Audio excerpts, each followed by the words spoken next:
Welcome back to my messy desk. I'm Danielle Carter and I am a independent Stampin' Up! Demonstrator here in the United States. Welcome back to my Manic Monday video here on my Facebook page. Purple Dragonfly Stampers. Sorry, I am trying to, as usual, get everything sorted here on Facebook. Today on my Manic Monday video, I am going to show you a technique and we are going to make this card. Now the technique I am going to teach you today is using toilet paper to make a background, like a faux handmade piece of paper. If anybody has ever seen handmade paper, you know that you can add so many things to it. It always looks so, I don't know, I like the way it looks rustic and original. Well, you can use toilet paper, believe it or not, to do the same thing, to have the same effect.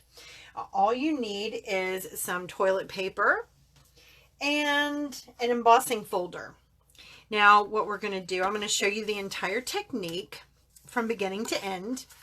So what I have chosen to use as my embossing folder today is the background that I'm using here, which is called, it's a brand new embossing folder. Hold on a second. Out of the new catalog, the Holiday Mini Catalogue called Time Worn Type. So it's already got that rustic look to it originally.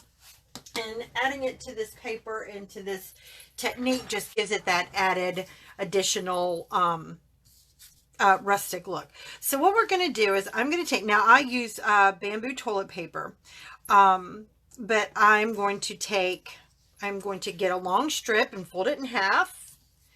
Then I'm going to fold it in half again. Now it does not need to be the exact width because we're going to tear off the edges there on the end. Now I'm going to go get some water out of my sink, and all I'm doing is sprinkling it on, and I'll show you here in just a second what I mean. You do not want to oversaturate the paper.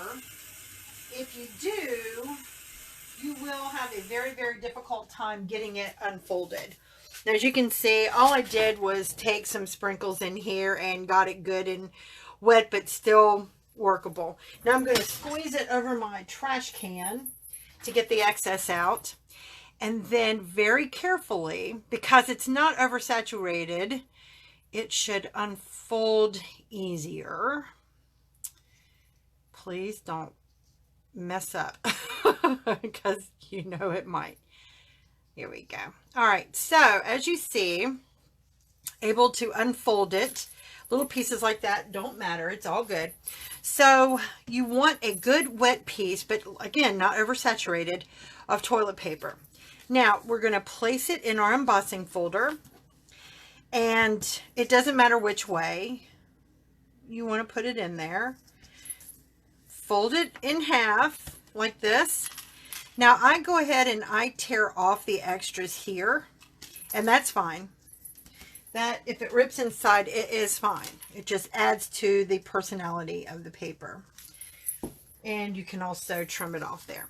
So we now have this piece in our folder like so with the extras. Now when you take it over to your embossing machine or your Big Shot, make sure you take some extra paper, because once you run it through, it is going to squeeze out the excess water. So I'm going to go over here and run it through my big embossing, or my Big Shot, my Sizzix, real quick.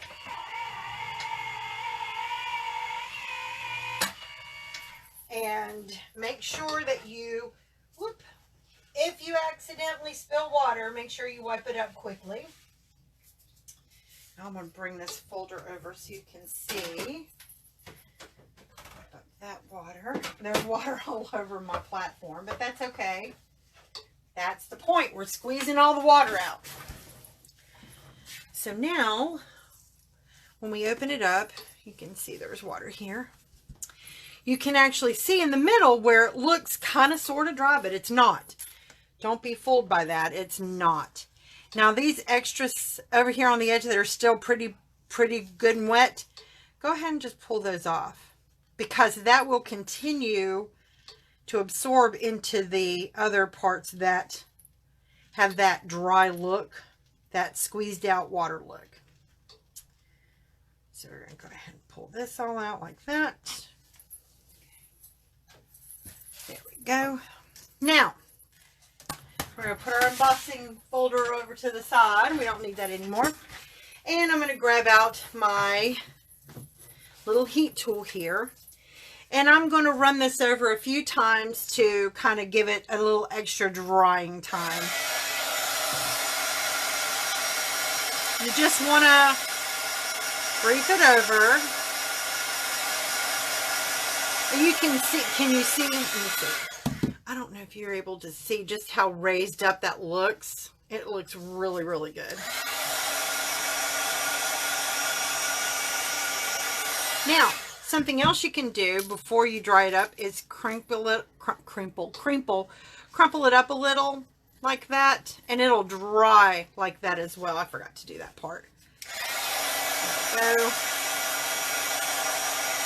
Anyway, you do that until you're satisfied with how dry it is, and then you end up with a nice piece of paper like so.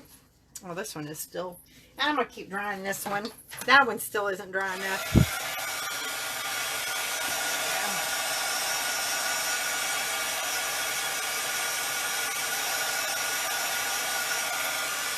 And the perforations in the toilet paper don't matter, because you're probably going to decorate over it, embellish over it, so that's all good. There we go. That's pretty good and dry. There. All right. Now, we're going to set this to the side, but we're going to use that as our background piece of paper to embellish the background. But that's a technique that you can use with any embossing folder, and you can even use it with inks to bring it out. I did this with some ink to kind of make it pop, give it like a tin look. So you can use it, and you can use the other side too without, either way. But use this on the as a background on a card. It's a really awesome little technique there. All right, so I'm going to set this now to the side, and we are going to work on our card base. Now, the card theme that we're using is called Angels of Peace, and this is out of our new Holiday Mini, and it is just a stamp set. There's no die with it, so we have to fussy cut the angel, which is perfectly fine, but we are going to use her today on our card. Now, we're going to use our use our white card base, and is this petal pink? I think that's petal pink. Let me make sure. Yes, petal pink, because I also had Blushing Bride out. Petal pink for the card, the back part. So I'm going to go ahead, and I already pre-cut, so I'm going to soften out the edges. And I'm going to bring in some of my strong tape today. We're going to adhere this to the card base. Remember our corner rules. 3 corners. There we go. Now, we are going to bring in this piece, but we've got to figure out how we're going to fit it. Now, as you can see here, this still goes over a little bit, and I'm going to trim off these edges a little bit, but I'm going to pull the edges. So find out how you want it to go. Like that, and then just start trimming it off with your fingers like this. If it's still slightly damp, it'll be a lot easier to do. Let's see, like that, and then trim some of this off. There we go. Like that. Give it a little more of a rustic edge here. And pull some of this off the bottom.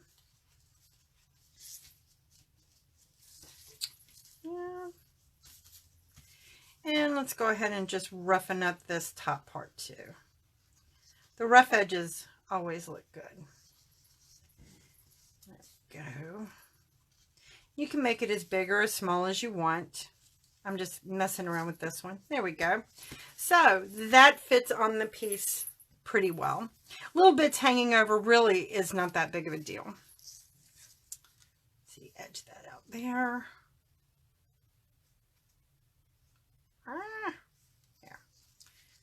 Okay, so we're going to set this to the side and work on our angel now.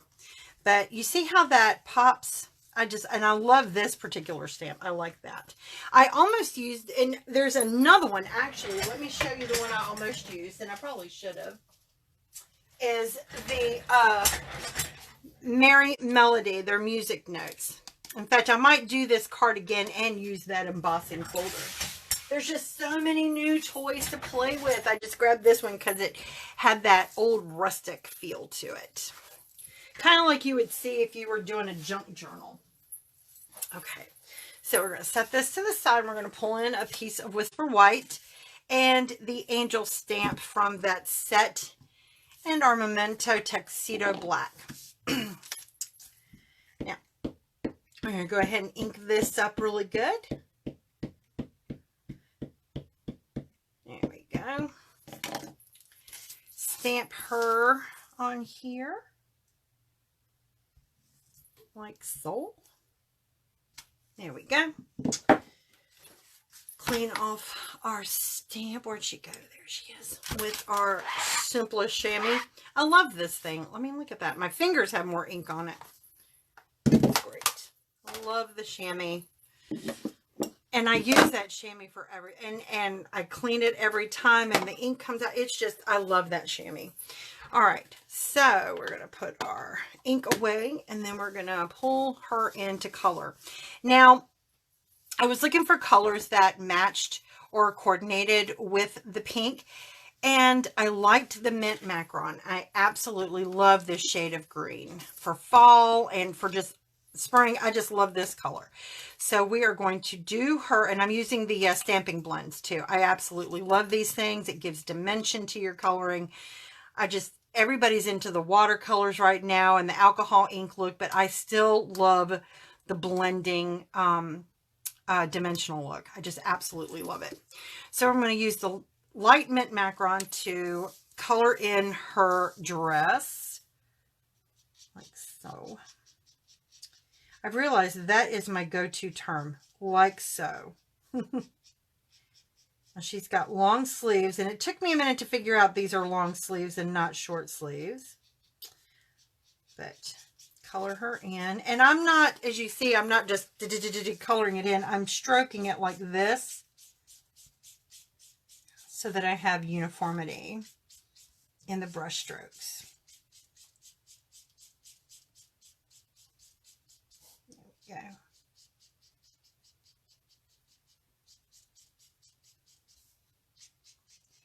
And I hope that you guys are getting a lot out of these classes or these little videos I'm doing, and any cards or projects that you make using any of the techniques that I show you, I would love for you to take a picture and post it so that I can see them. I'd love to see the things that you're creating too. There we go. Now, that's just a good once over with the light. Now I'm going to come back with the dark, and I'm using the brush tip again, and I'm just going to come in and swoosh around these dark marks here so as to add some dimension.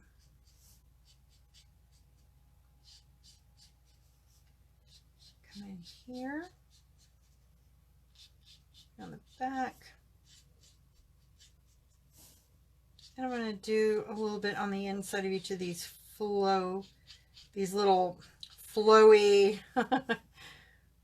angles there of her gown.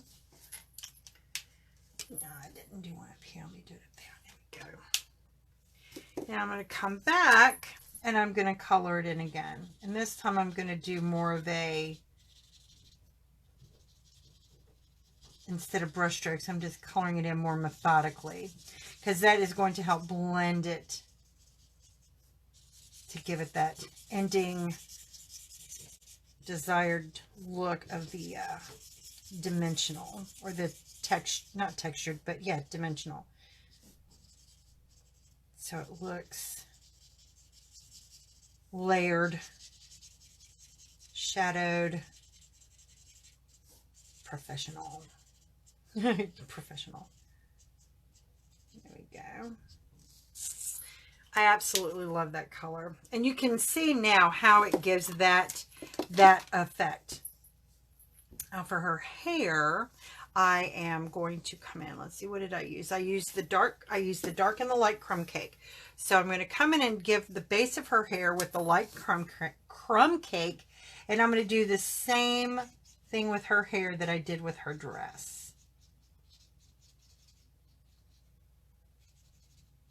I love her hair. Isn't it beautiful? The artist who drew these, who designed these, did such a good job. Okay, I'm going to bring the dark in, and I'm going to highlight it around the dark lines again.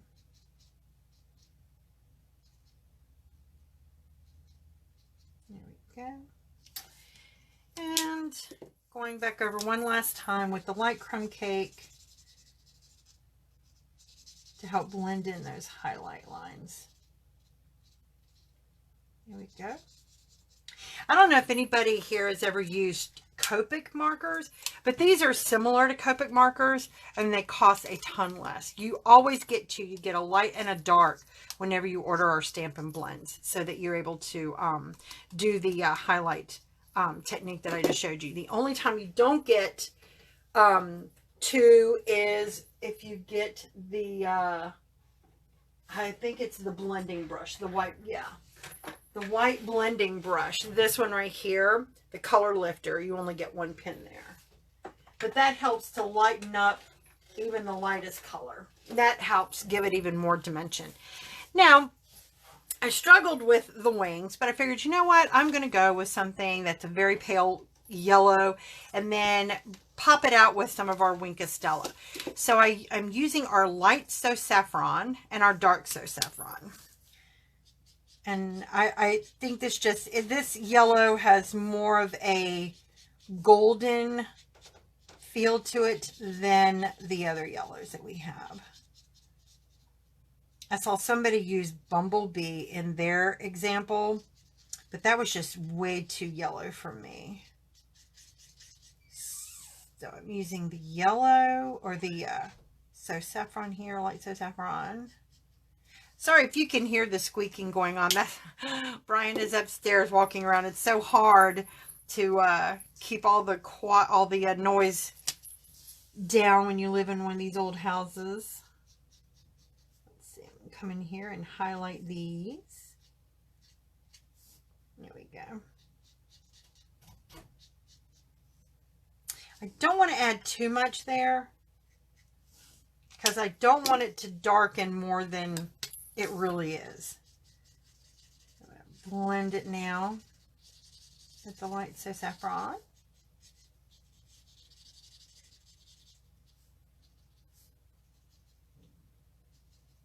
There we go. And to bring out the angelic look of her wings, I love dragonflies, in case you didn't know, so I love that gossamer look. So I figured the Wink Stella would be a wonderful addition to this. So use a little bit of our Wink Stella, get some of that out there. Go, go, go. I am always very, very cautious with the Wink Stella. I don't want it blobbing out. That come in here and give it a good coating of the Wink Stella. And once it's dry, you can go back and do another coat. Now I'm going to see if you can see that. I don't know if you can see the shimmer, but there is that really beautiful little shimmer sheen to the wings there. Now for the bird, I am going to use ivory to bring the little birdie out. Yeah, like that. And then I am going to use the light petal pink for her skin tone. And you can use whatever color you want for skin tone. It's really hard, depending on the skin tone you want to give it. If you want to give her more of a Middle Eastern look, you can use some of the other colors we have, and then use the color lifter to lighten those colors. I might actually do a class and a technique for that as well. So people, because we don't really have skin tone markers, even though we really do a lot of skin tone coloring, especially on things like this.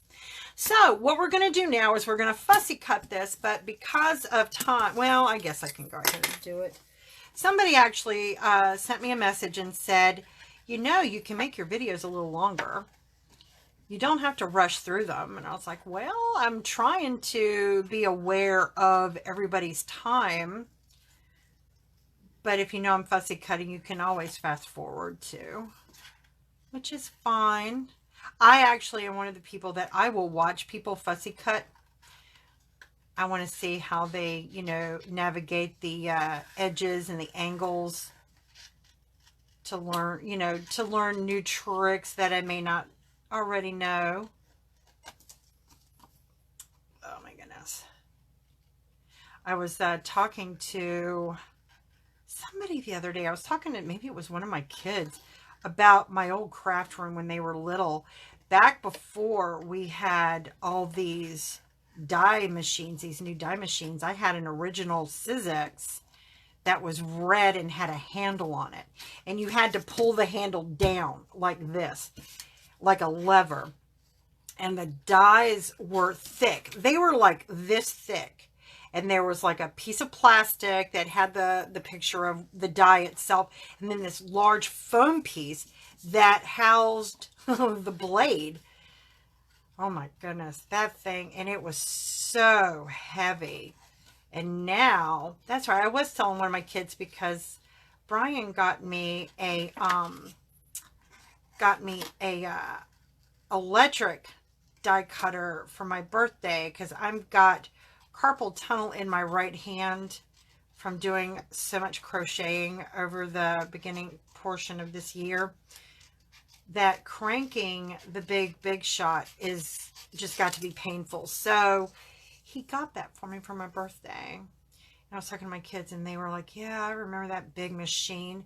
It was more like a clump whenever you would do the die cut. But before that, everything was fussy cutting.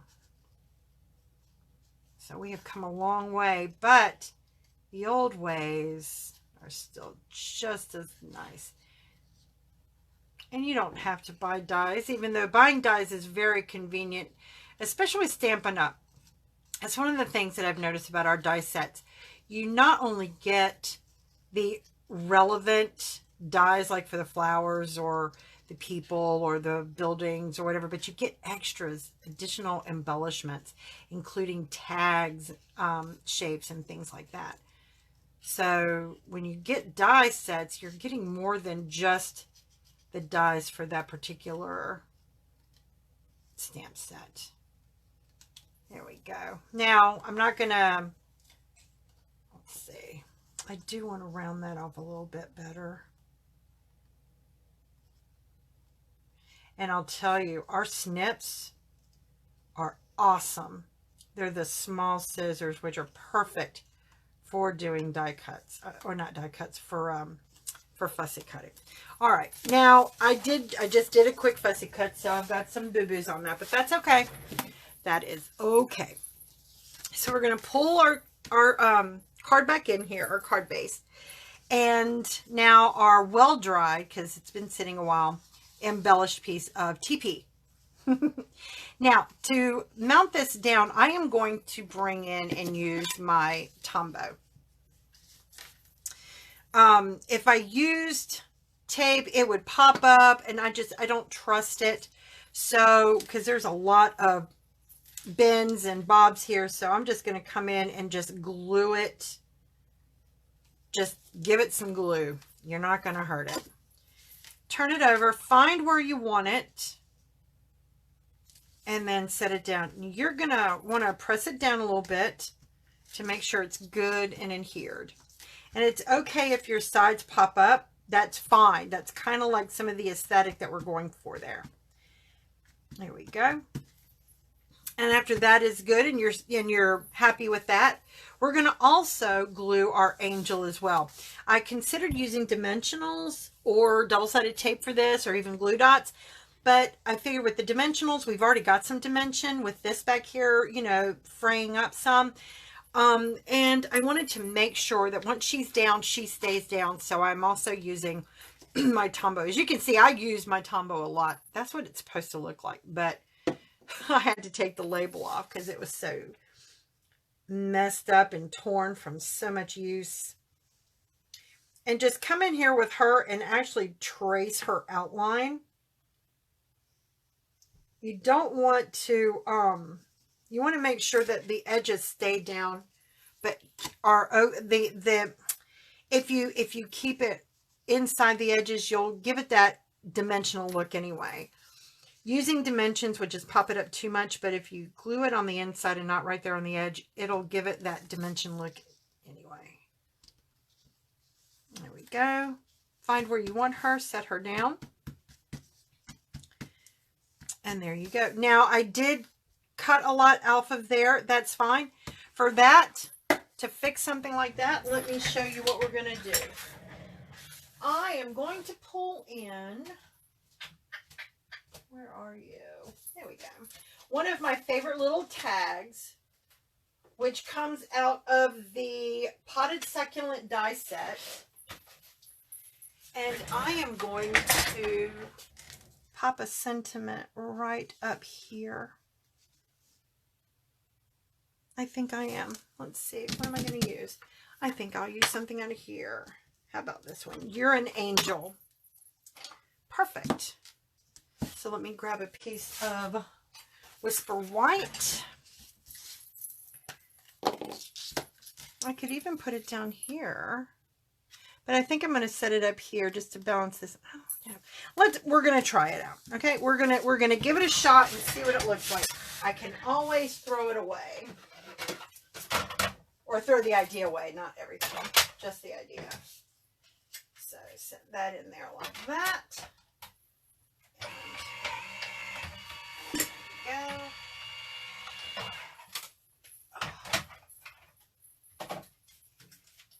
Let's see what this does.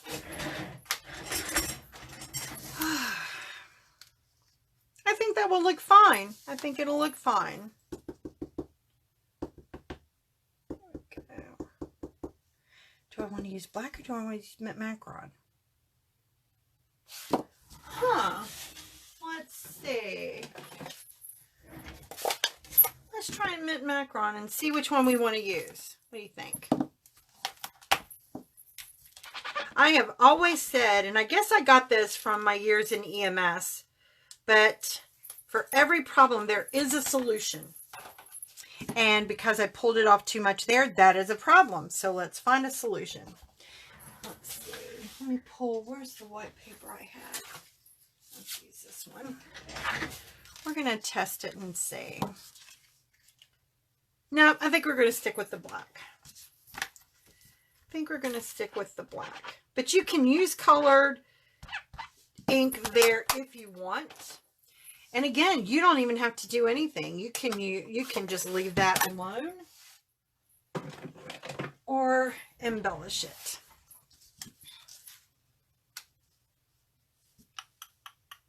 Nope. Do it the sideways. Here we go. There we go. You're an angel. And we're going to pop that in there. But first, let's embellish that. Let's embellish that a little bit. Now here, I am going to use green to help tie it in. Where's my take a pick? Go. And these are the Genial Gems. I love these things. Let's come in here and set that there. Grab a dimensional. Let's grab two. And we're going to see what this looks like. And again, you can always take this off if you don't like it. You're an angel. Look at that. Look at that. It works. It works. Now, for the inside sentiment, I also am using one of the sentiments out of the kit. I am using, sometimes angels are just good people with kind hearts. So this doesn't have to be a a seasonal, a holiday card. You can use this for any time. So I'm going to come in here with this. Make sure it's good and inked up. Stamp it right in the center. Sometimes angels are just good people with kind hearts. There we have it. Our wonderful Monday, our Manic Monday project. I hope you guys have enjoyed this and enjoyed the learning about the technique with toilet paper. I also want to make sure that you keep your eyes open for this stamp set. It's coming in the mini catalog, which will be released live on August 3rd. Keep your eyes peeled here on my page to find details. I'm actually going to do a catalog release party on that day with giveaways and all kinds of other fun stuff. So if you are active here on my Facebook page, you are going to reap the benefits of that catalog release. Now, I also have the announcement of our Manic Monday prize patrol from last week. I didn't do a video. Instead, I did a poll, and 3 of you guys answered, and I really appreciate the 3 of you for answering. And I took all 3 of your names and I put it in a random name generator, and it came up with Monica. Monica, you are going to get this Berry Blessings stamp set, and this came out of the celebration earlier this year. I have a couple of these left, so I'm going to send you this stamp set this week, so as your prize patrol winning. So thank you so much for participating in the poll. And I hope you enjoy your stamp set. Now, ways that you can win with the prize patrol here on Facebook and even over on YouTube. If you share my video, you will get an entry in the prize patrol. And you have to share it, and you have to type in shared. On YouTube, do the same thing. Get people to subscribe. If you subscribe, let me know you've subscribed. And if it's a new subscription, you will get another entry into the prize patrol. Guys, I'm trying to turn this into something big, and I really need your help. And because of that, I am appreciative and will pass on prize patrol goodies to you guys as much as I can. So I want to thank you all again for tuning in, for watching. Please comment. I love your comments. Share, and next week's prize patrol, I'm not sure what it's going to be yet, but there will be a prize patrol prize. So please make sure that you comment, shared, and share the video. Guys, I hope you have a great week. Thanks so much. Bye-bye.